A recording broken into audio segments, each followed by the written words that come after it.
A little girl's desperate plea echoed through the cafeteria, breaking hearts and turning heads. Her tearful words, "Please don't make me eat from the trash, stepmom," revealed a darkness hidden behind closed doors that no child should ever experience. Before we begin, make sure to subscribe to the channel and comment where you're watching from.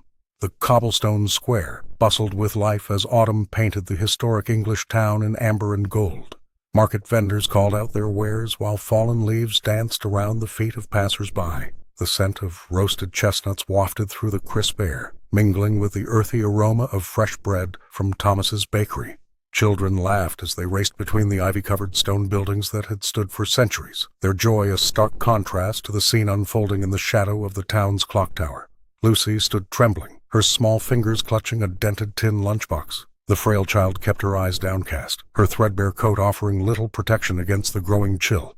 Beside her, Evelyn's sharp voice cut through the pleasant market sounds like a knife. "Don't be so dramatic," the stepmother hissed, her grip tightening on Lucy's bony shoulder. "There's perfectly good food behind the bakery. Waste must be learned from." Her eyes darted nervously around the square, checking if anyone from her social circle might witness this moment. The young girl's bottom lip quivered as she stared at the narrow alley that led behind Thomas's establishment. "But the bins smell funny," she whispered, her voice barely audible above the market's hum. Evelyn's face hardened. "Do you think I enjoy this? Do you think I wouldn't rather be shopping like them?" She gestured toward a group of well-dressed women examining fabric at a nearby stall. "This is our reality. Now go." With a gentle push, she urged Lucy toward the alley. The child took 2 reluctant steps before stopping, her small body shaking with silent sobs.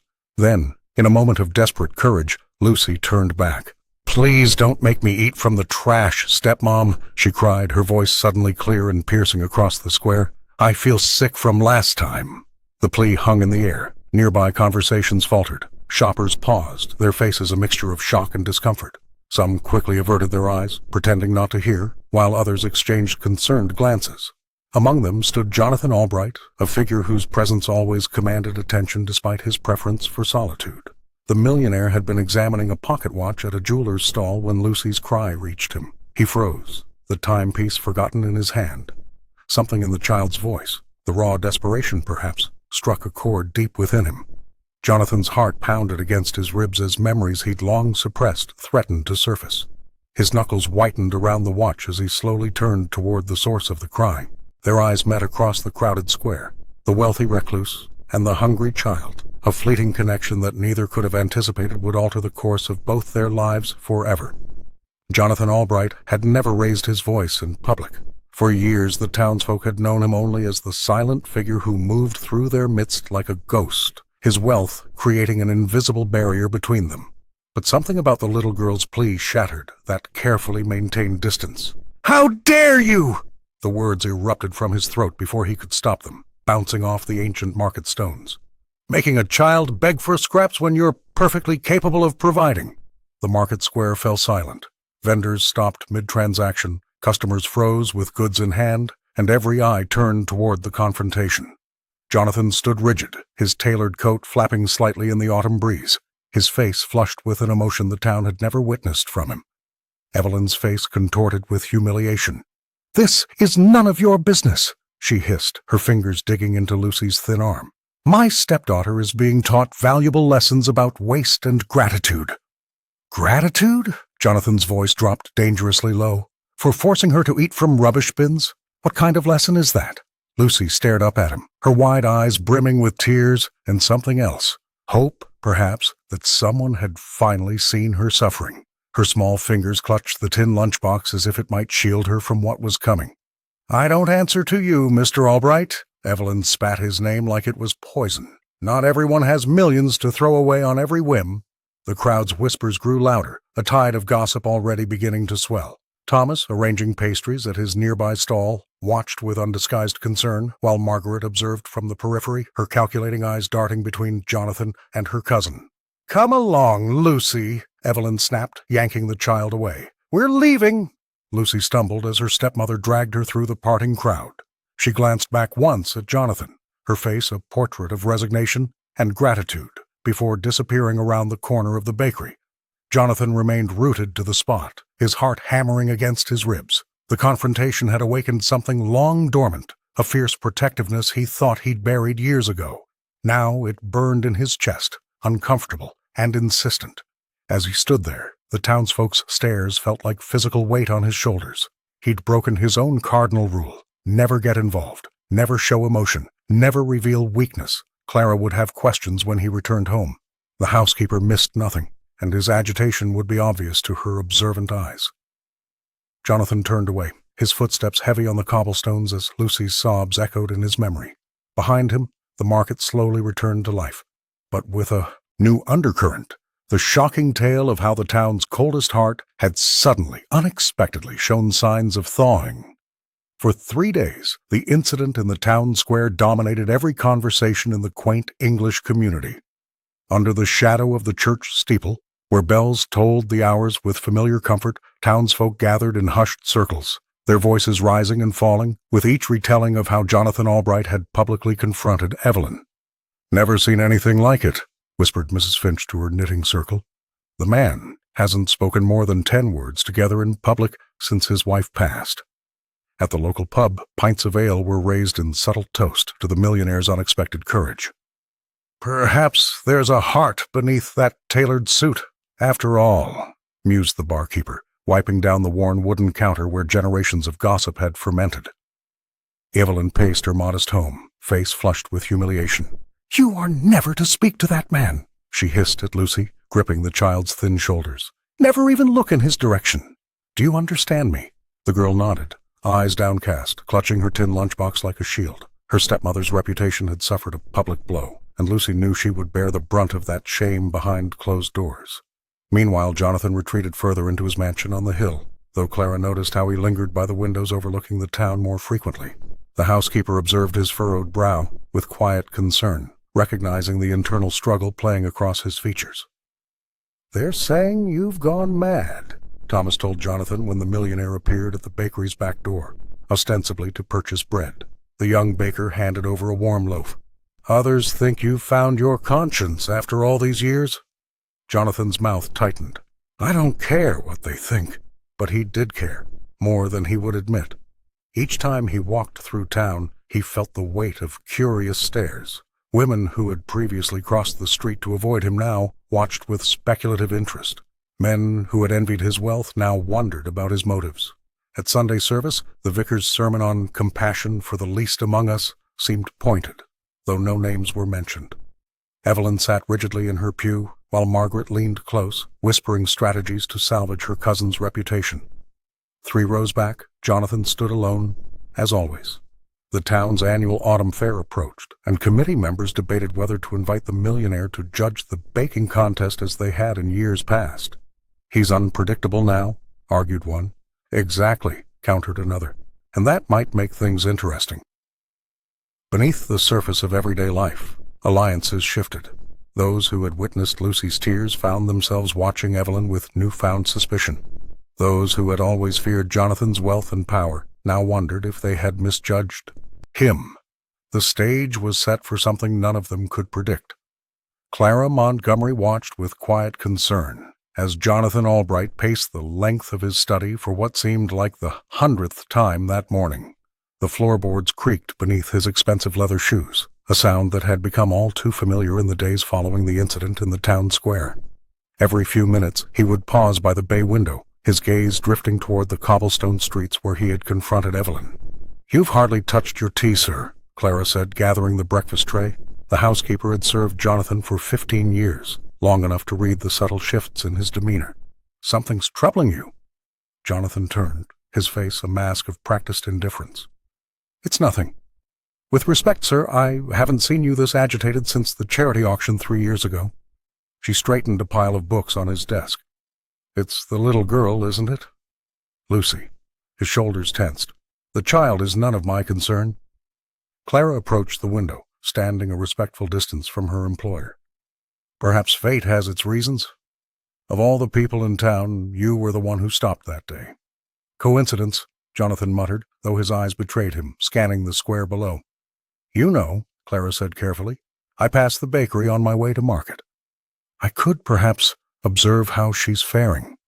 Jonathan's expression softened momentarily before hardening again. And what good would that do? The town already thinks me eccentric. Interfering further would only fuel gossip.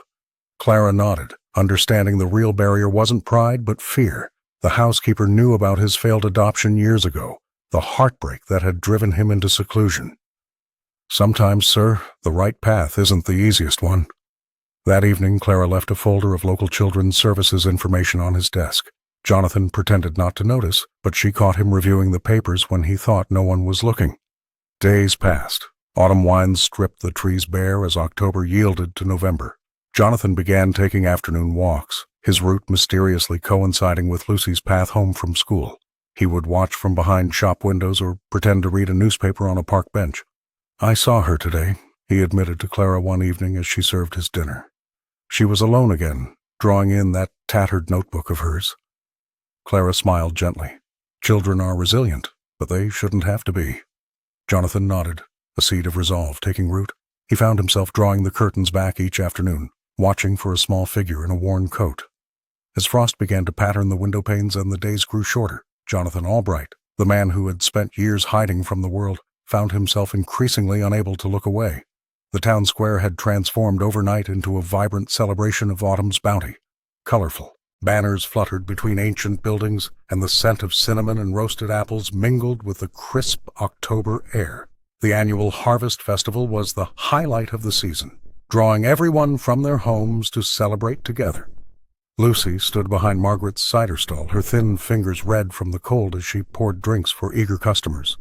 Her threadbare dress offered little protection against the autumn chill, but she dared not complain. Evelyn had made it perfectly clear that Lucy was to help Margaret all day without fuss, and to stay far away from Jonathan Albright should he appear. "Keep those cups filled, girl," Margaret hissed, adjusting her own woolen scarf while eyeing the crowd for potential gossip. "And mind you don't spill a drop. That cider costs money." Lucy nodded silently, her eyes downcast as she worked. She could feel the occasional pitying glances from townsfolk who had witnessed the scene in the square weeks earlier, but most had returned to treating her with casual indifference, thanks to Evelyn's persistent rumors. The afternoon wore on, and the festival grew more crowded. Thomas waved discreetly from his bakery stall where his apple tarts were selling quickly. Lucy managed a small smile in return before turning back to her task. She was refilling a large pitcher when she spotted him. Jonathan Albright stood just a few feet away, seemingly uncomfortable amid the festivity, but present nonetheless. Lucy froze, remembering Evelyn's warnings. The millionaire hadn't noticed her yet, and she quickly turned away, hoping to remain invisible. In her haste, Lucy backed directly into someone. The pitcher tilted, and cold cider cascaded down expensive fabric. She turned in horror to find herself face to face with Jonathan himself. "I'm so sorry," she gasped, mortified as the amber liquid soaked his impeccable coat. The nearby crowd fell silent, all eyes turning to witness what they assumed would be the reclusive man's fury. But instead of anger, something extraordinary happened. Jonathan Albright looked down at his ruined coat, then at Lucy's terrified face, and he laughed. It began as a chuckle and grew into a genuine, warm laugh that seemed to surprise even him. "Well," he said, eyes crinkling with unexpected mirth, "I suppose I needed a new coat anyway." The sound of his laughter, a sound the town hadn't heard in years, caused a ripple of astonishment through the onlookers. Even Clara, who had accompanied her employer to the festival, stood wide-eyed at this transformation.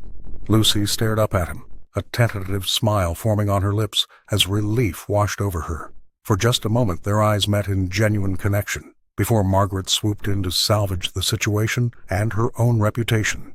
The morning after the Harvest Festival, Evelyn Matthews paced her small kitchen, the floorboards creaking beneath her worn slippers. The image of Jonathan Albright laughing with Lucy haunted her. The wealthy recluse had shown kindness to her stepdaughter, a public display that made Evelyn's blood boil with humiliation. "That girl will ruin everything," she muttered, gripping her teacup so tightly her knuckles whitened.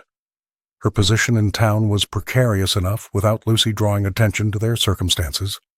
By afternoon, Evelyn had visited her cousin Margaret's home, where several ladies from church had gathered. "You simply cannot imagine what I endure," she sighed dramatically, dabbing at dry eyes. "Lucy takes what little we have and shows no gratitude. I've sacrificed everything since her father passed." Margaret nodded sympathetically, eager to spread the tale.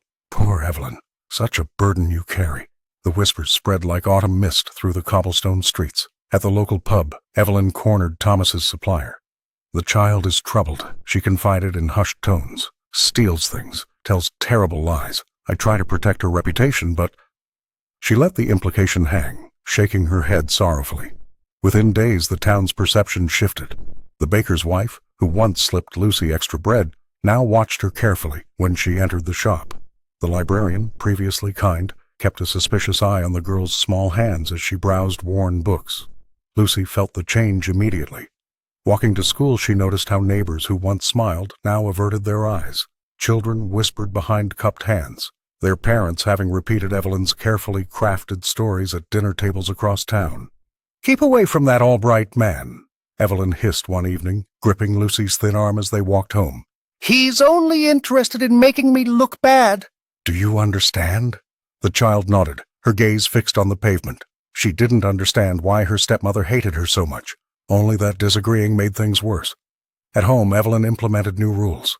Lucy was forbidden from going to the town square alone. Her walks home from school were timed precisely. Her battered notebook, filled with sketches that brought her joy, was confiscated as punishment for ingratitude.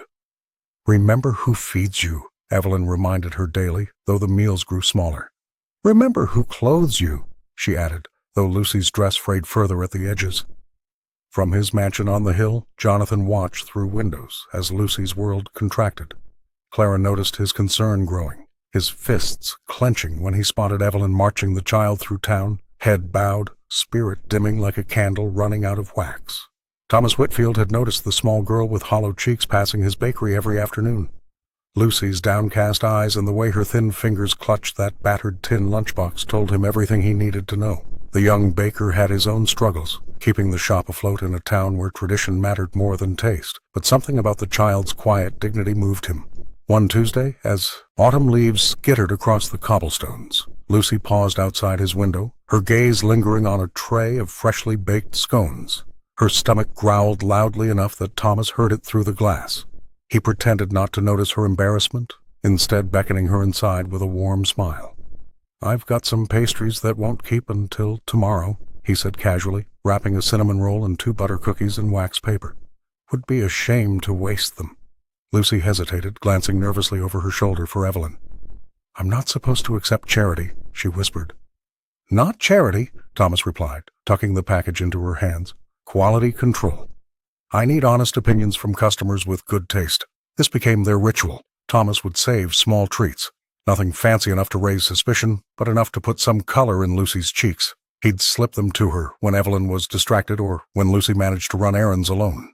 Sometimes they were day-old rolls, other times experimental recipes he claimed needed testing. Jonathan Albright's arrival at the bakery one rainy afternoon surprised everyone. The bell above the door jingled as the millionaire entered, looking uncomfortable and out of place among the humble displays of bread and pastries. "Mr. Albright," Thomas stammered, wiping flour-covered hands on his apron. "What can I get for you today?" The wealthy man cleared his throat. "Information, actually. About the girl, Lucy." Thomas stiffened, protective instincts flaring. "What about her?" "I've seen what you do," Jonathan said quietly. "The food you give her when no one's watching." The baker's shoulders slumped. "Please don't tell her stepmother. Evelyn would forbid Lucy from coming here altogether." To Thomas's surprise, Jonathan's stern expression softened. "I'm not here to stop you. I want to help her too." Over cooling tea and fresh bread, the 2 men, one wealthy beyond measure, one struggling to keep his dream alive, found common ground in their concern for a child neither could claim, but both felt drawn to protect. "She draws, you know," Thomas confided. "Beautiful little sketches on napkins when she thinks no one's looking." Jonathan nodded, something like hope flickering in his eyes. "Perhaps between us we can give her more than just food." Rain pattered against the ancient stone walls of the churchyard, creating a gentle rhythm that seemed to wash the cobblestones clean. Jonathan Albright pulled his collar higher against the drizzle as he cut through the churchyard, a shortcut he rarely took, preferring the isolation of his automobile. Something caught his eye.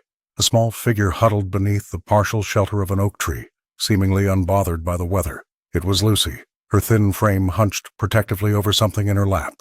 The millionaire slowed his pace, curiosity overriding his usual desire to avoid interaction. The child was so absorbed in her task that she didn't notice him approaching. Her small fingers moved with surprising confidence across the page of a worn notebook, its corners frayed and cover stained. "What are you drawing?" Jonathan asked, his voice softer than usual. Lucy startled, nearly dropping her pencil. "Nothing important, sir," she whispered, attempting to close the notebook. "May I?" he asked, gesturing toward the bench beside her. After a moment's hesitation, she nodded. Jonathan sat down, maintaining a respectful distance. Raindrops occasionally found their way through the branches above, but neither seemed to mind. "I like to draw the animals from the stories Clara reads to me," Lucy admitted, slowly opening her notebook again. "This one's a fox who lives in a castle." Jonathan leaned closer, genuinely surprised by what he saw. The margins of her notebook were filled with intricate sketches. Foxes with royal crowns, rabbits wearing waistcoats, birds carrying tiny letters in their beaks. Each drawing possessed a liveliness that seemed to leap from the page, imbued with imagination and skill far beyond her years. "These are remarkable," he said, meaning every word. Lucy's face brightened momentarily before clouding over. "Stepmom says drawing is a waste of time. She tore up my other notebook last month when I should have been helping with the laundry."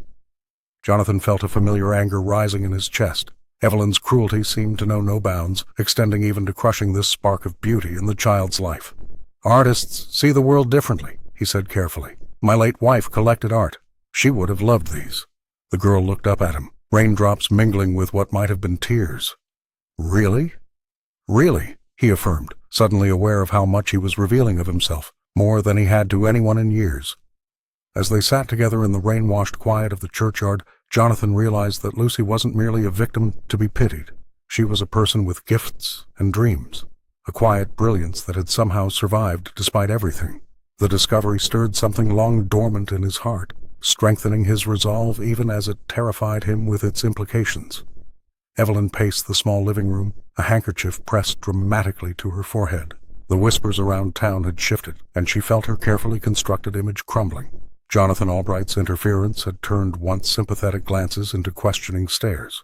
"I simply cannot bear it any more," she moaned to Margaret, who sat perched on the edge of the sofa, nodding with practiced concern. "The girl is the source of all my troubles. Look what she's done to my nerves." Her cousin reached over to pat her hand. "You poor dear, after everything you've done for that child." Evelyn had spent 3 days in bed, emerging only when neighbors called with casseroles and concerned inquiries. She made sure to appear pale and fragile, her voice deliberately weakened. The performance was calculated. Each sigh, each trembling hand designed to recapture the town's sympathy. "Dr. Wilson suggested I might need extended rest," she lied, knowing full well she hadn't seen any physician. "The stress of raising such a difficult child." Margaret's eyes narrowed with opportunity. "Perhaps what you need is some distance from the source of your troubles." The idea took root immediately. By evening, Evelyn had invited 3 influential townswomen for tea, making sure Lucy served them before being sent to her room. As the child placed the cups with careful precision, Evelyn sighed loudly. "I worry what will become of her. A proper boarding school might be her only chance at discipline."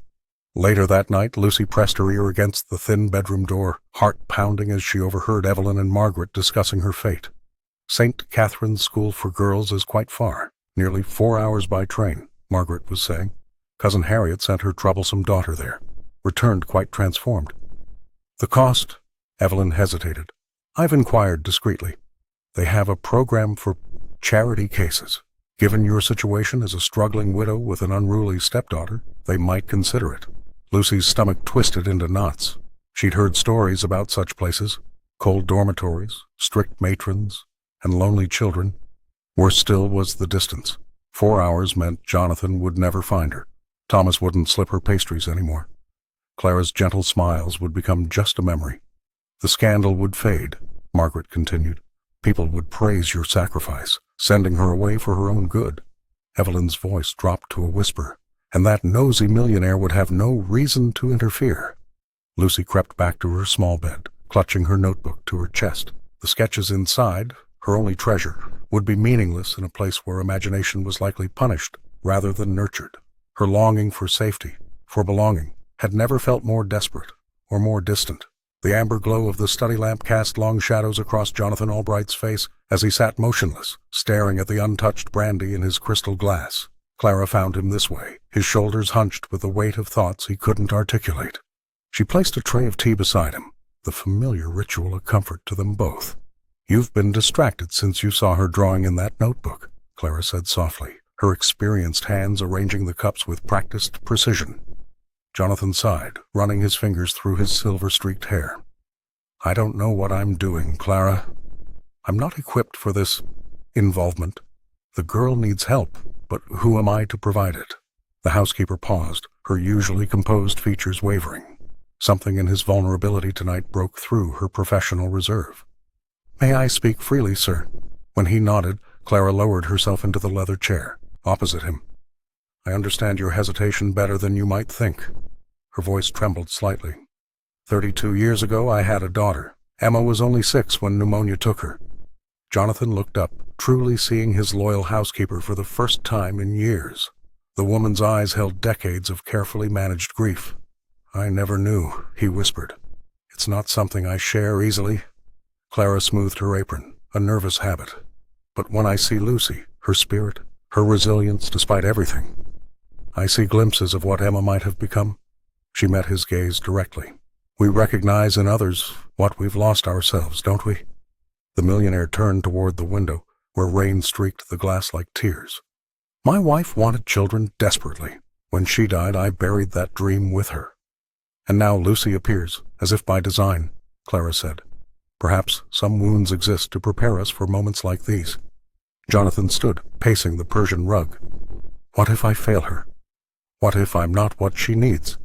What if you are?" the housekeeper countered gently. "We're both haunted by ghosts, Mr. Albright. Perhaps helping Lucy isn't about replacing what we've lost, but honoring it." Their shared confession hung in the air between them, transforming the study into a sanctuary of mutual understanding. For the first time, Jonathan saw Clara not just as his employee, but as someone who carried her own invisible burdens with quiet dignity. "Tomorrow," he said finally, his voice stronger, "I'll speak with Thomas about increasing our support for Lucy." Discreetly, for now.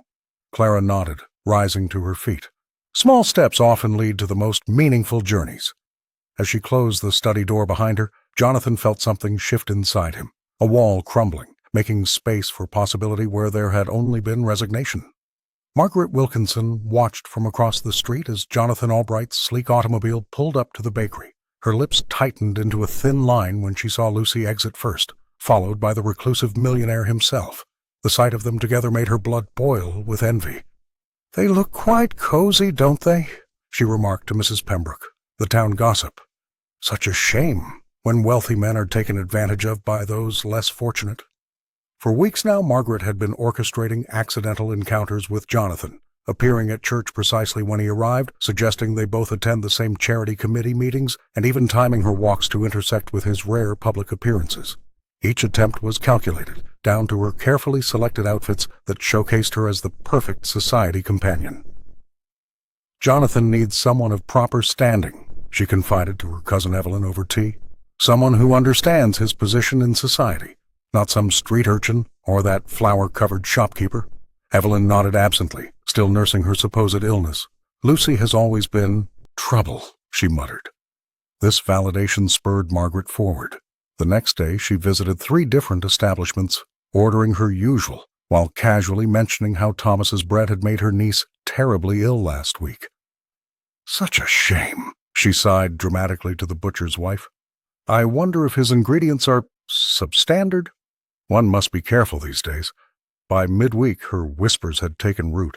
Several regular customers avoided the bakery, crossing the street rather than pass its doors. Margaret watched with satisfaction as Thomas stood in his doorway, confusion etched across his young face. Her most daring move came during the town council meeting. When Jonathan mentioned supporting local businesses, Margaret raised her perfectly manicured hand. "While I admire your sentiments, some establishments might not deserve such patronage," she said sweetly.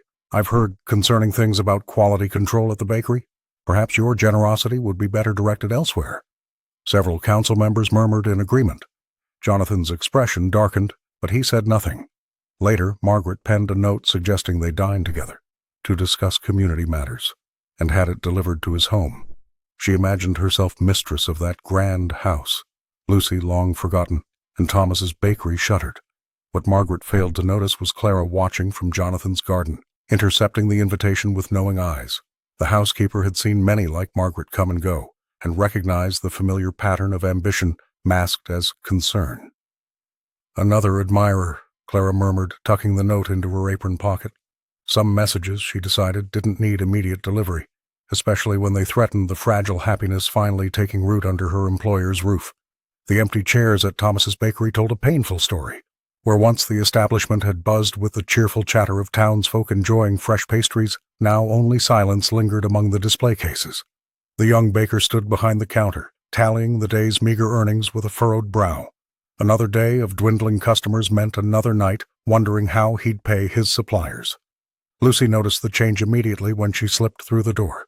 The warm smile Thomas offered her couldn't hide the worry in his eyes. "Not many customers today?"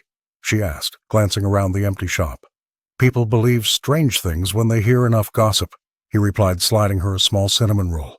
"But don't you worry about me." The girl bit her lip, understanding more than Thomas realized. Margaret's whispers had traveled through the town like poison, suggesting the baker's goods were as questionable as his character. Lucy knew this was her fault. Thomas was suffering because he'd shown her kindness. That evening, hunched over her battered notebook in the dim light of her bedroom, Lucy worked with fierce concentration. Her small fingers guided colored pencils across the pages, bringing to life whimsical animals enjoying Thomas's pastries. A rabbit savoring a croissant, a fox with a chocolate eclair, an owl with spectacles reading a newspaper over tea and scones. The next morning, she arrived at the bakery before opening time, her drawings carefully rolled in her hand. "For your window," she explained shyly. "Maybe they'll make people smile again." Thomas's eyes widened as he unrolled the artwork. "Lucy, these are wonderful." He immediately began arranging them in his front window, the colorful images bringing life to the somber storefront. Jonathan Albright noticed the drawings while passing by later that day. He paused, recognizing Lucy's distinctive style, then entered the quiet bakery. The millionaire observed Thomas explaining to a rare customer that the illustrations were by a talented local girl. That evening, Jonathan returned after closing time. "I'd like to discuss a business proposition," he told the surprised baker. "Your pastries deserve a wider audience, and I believe I can help." Over the following weeks, the bakery underwent subtle transformations. New equipment appeared in the kitchen. The facade received a fresh coat of paint. Lucy's drawings remained prominently displayed, now professionally framed. Jonathan had quietly invested in the business, providing the capital Thomas needed to weather the storm of gossip. The three formed an unlikely alliance: the reclusive millionaire, the struggling baker, and the resilient child. For Lucy, watching Thomas's shop slowly fill with customers again taught her something profound. Kindness could flourish even in the harshest conditions, like flowers pushing through cracks in stone. The town square glowed with 100 flickering candles as residents gathered for the annual winter caroling. Frost clung to the ancient cobblestones, and the stained glass windows of the church cast jewel-toned patterns across the pristine snow. Children wrapped in woolen scarves sang with visible breath in the December air, their voices rising toward the star-filled sky. Lucy stood at the edge of the gathering, her thin coat offering little protection against the biting cold. Evelyn had forced her to attend despite her fever, hissing that appearances matter more than comfort. The girl's face was unnaturally pale, her small body trembling as she mouthed the words to Silent Night without making a sound. Thomas noticed her swaying slightly and offered her a warm pastry from his pocket. "Eat this," he whispered, but Lucy's fingers were too numb to grasp it properly. The baker exchanged worried glances with Clara, who stood nearby with Jonathan Albright. As the carolers moved through the town, Lucy fell further behind, her vision blurring. The procession wound its way toward the millionaire's grand home, where tradition dictated they would sing the final carol. The girl's legs finally gave way just as they reached Jonathan's wrought-iron gates, her small form crumpling into the snow, illuminated by the warm glow of a nearby lantern. "Lucy!" Clara cried out, rushing forward. But it was Jonathan who reached her first, his usual reserve shattered by urgency. Without hesitation, he scooped the child into his arms, her body frighteningly light against his chest. "She needs warmth and care immediately," he announced, his voice cutting through the shocked murmurs of the crowd.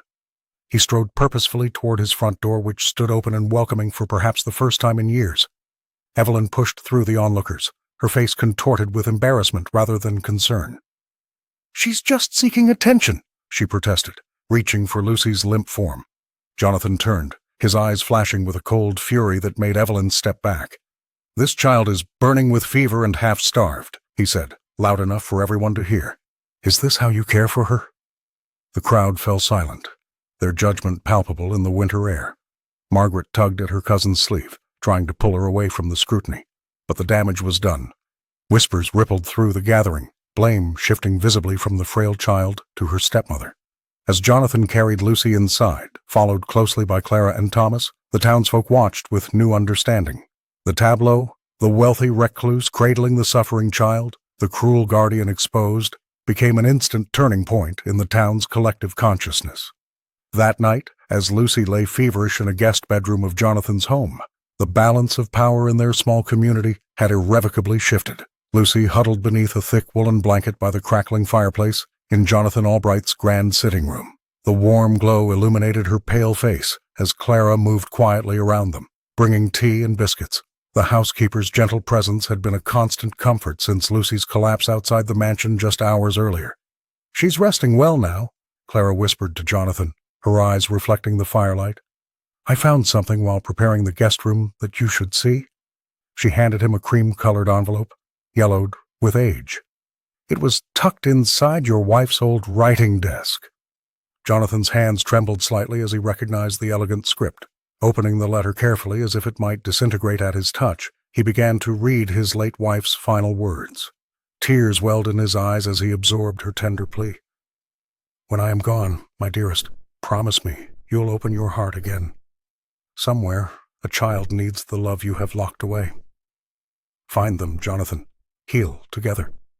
Clara placed a reassuring hand on his shoulder before quietly leaving the room. The millionaire sat motionless, the letter resting in his lap as memories flooded back. The nursery they had prepared, the dreams shattered by loss.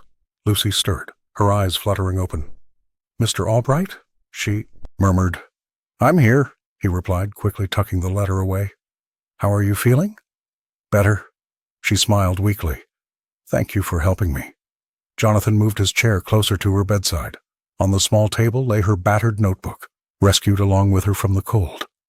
"Your drawings are remarkable," he said, carefully opening it to a page filled with delicate sketches of birds in flight. Lucy's cheeks flushed with pride. "You really think so?" "I do." "My wife was an artist too." The word surprised him. He rarely spoke of her to anyone.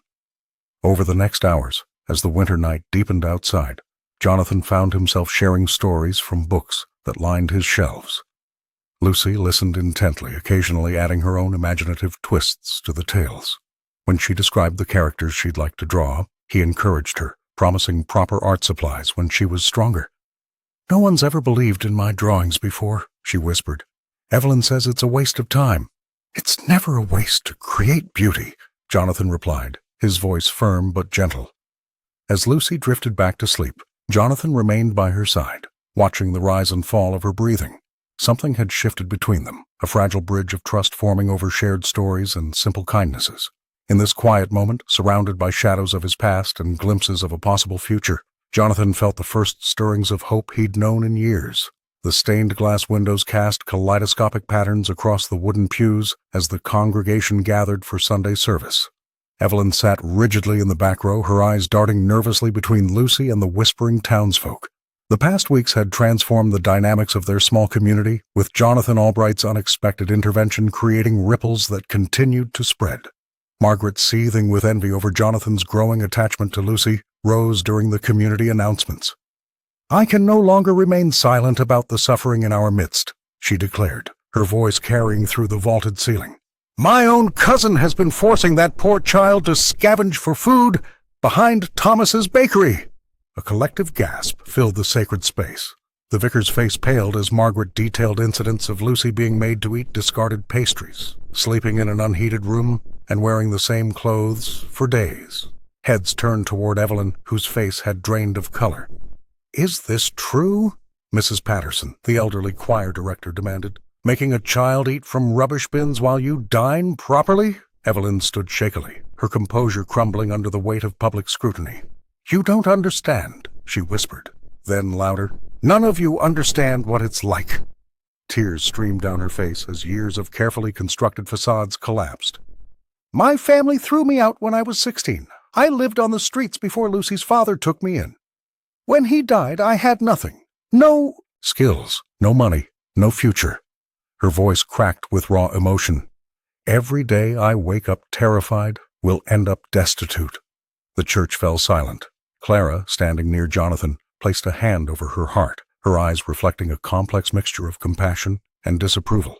"Fear doesn't justify cruelty," Thomas said quietly from his usual spot near the organ. The baker's gentle rebuke carried moral weight that made several congregants nod in agreement. Evelyn sank back onto the hard wooden pew. "I never wanted to hurt her," she admitted, shoulders slumped in defeat. "I just wanted her to be prepared for how harsh the world can be." Jonathan watched the scene unfold, his expression unreadable. Lucy, sitting beside Clara, stared at her stepmother with new understanding dawning in her young eyes.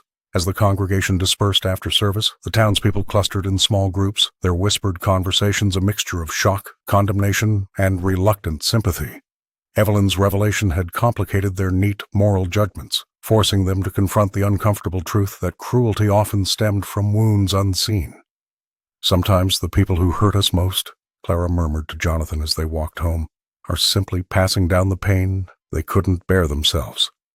The snowstorm descended without warning, blanketing the historic town in thick white silence. Lucy Bennett stared out the window of Evelyn's cramped cottage, her heart pounding as she overheard her stepmother speaking in hushed tones on the phone about arrangements for sending her away. The young girl clutched her battered notebook to her chest, tears streaming down her face. Without a second thought, she slipped out the back door into the swirling snow. Word spread quickly through the town. Thomas was the first to notice her absence when she failed to appear for the pastry he'd saved. He immediately contacted Jonathan Albright, who felt his blood run cold with fear. Within the hour, the townspeople had mobilized into search parties, their lanterns creating ghostly orbs of light that bobbed through the darkness. "We should check the riverbank," Clara suggested, her voice tight with worry.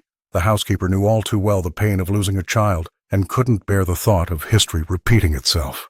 Jonathan ignored the concerned glances as he ventured out without proper winter attire. "Sir, you'll catch your death," Thomas warned, offering his scarf, but the millionaire waved him away. "I don't care about myself right now," he muttered, his breath forming clouds in the frigid air. The snow fell harder as darkness deepened. Evelyn joined the search, her face pale with genuine fear. For all her cruelty, she had never intended this outcome.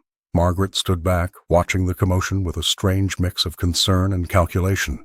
Jonathan pushed deeper into the woods, his expensive shoes soaked through, his fingers numb. "Lucy!" he called, his voice growing hoarse. "Lucy, please answer me!" Hours passed. Some searchers returned to warm themselves, but the reclusive millionaire refused to stop. He thought of the girl's delicate drawings, her quiet resilience, the way her eyes lit up when she felt safe. The thought of her alone in this bitter cold was unbearable.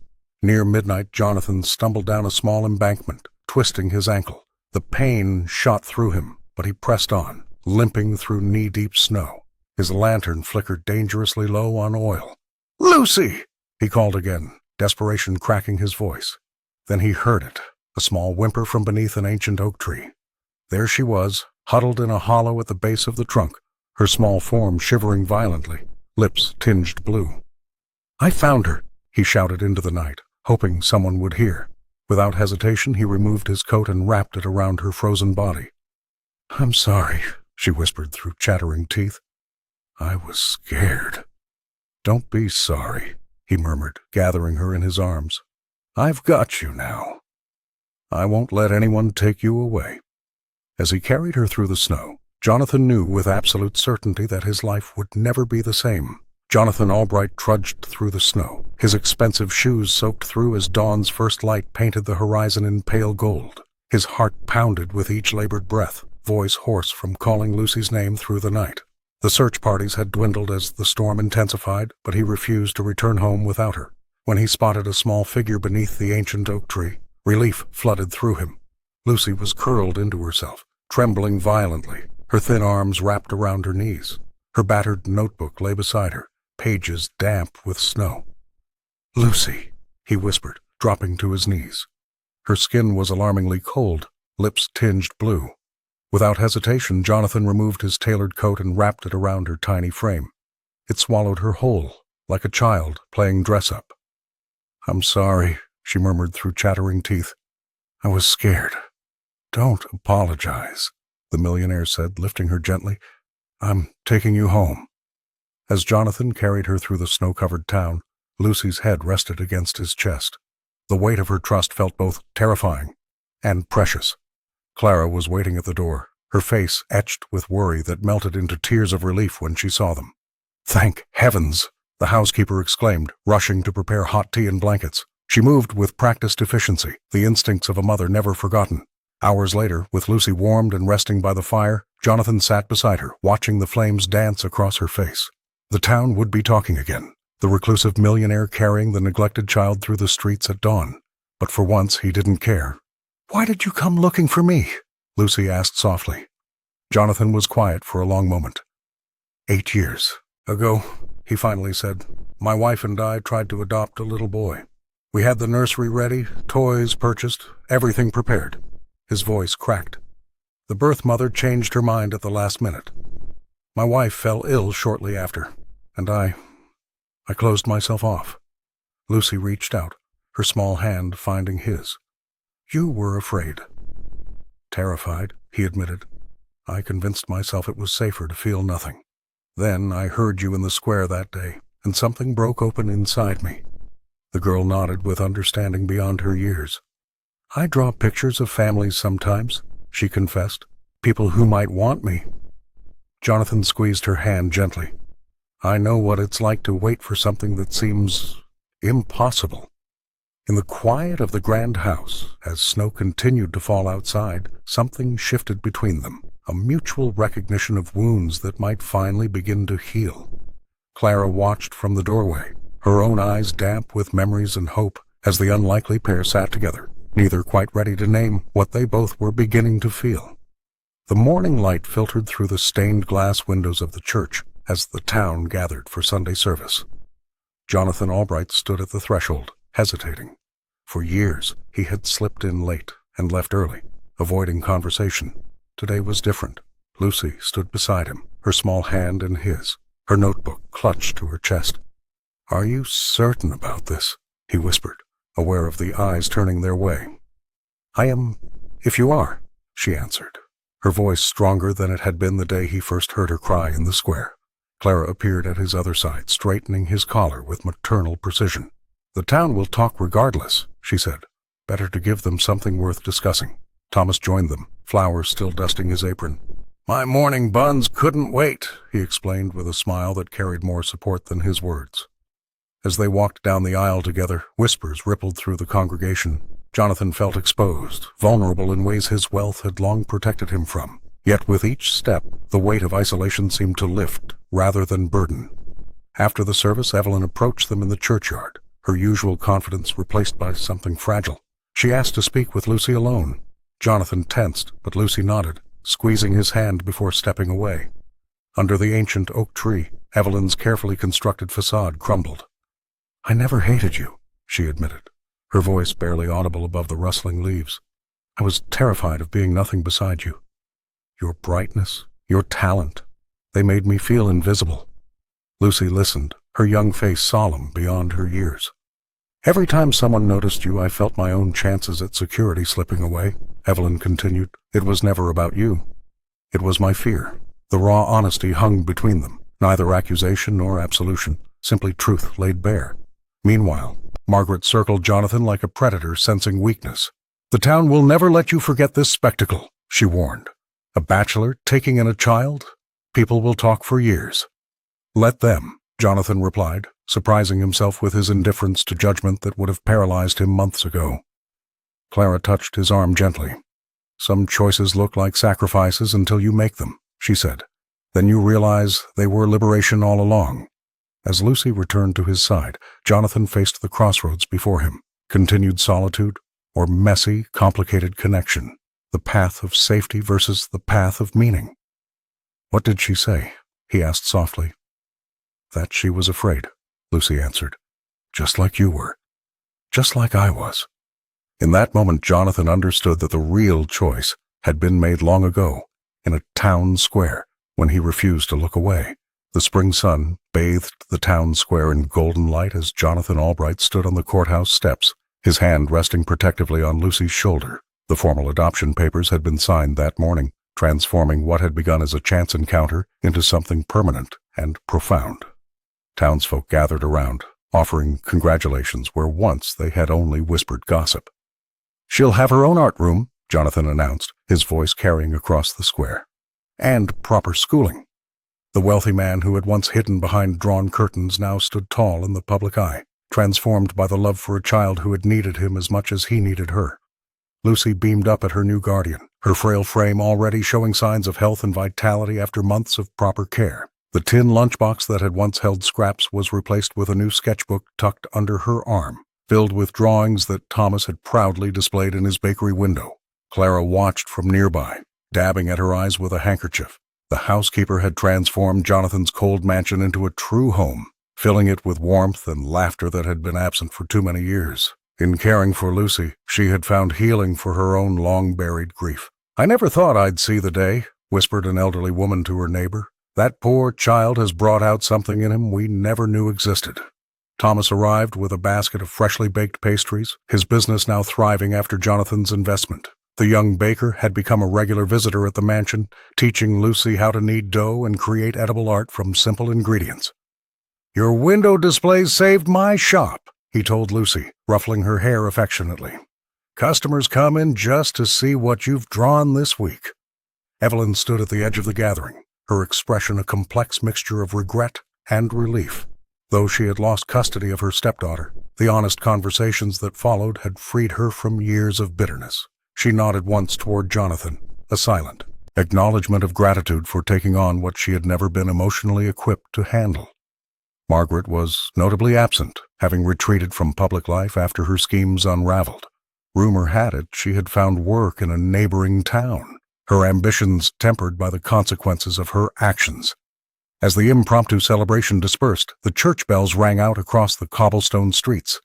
Jonathan, Lucy, Clara, and Thomas walked home together, their footsteps in perfect rhythm, a family formed not by blood but by choice and circumstance.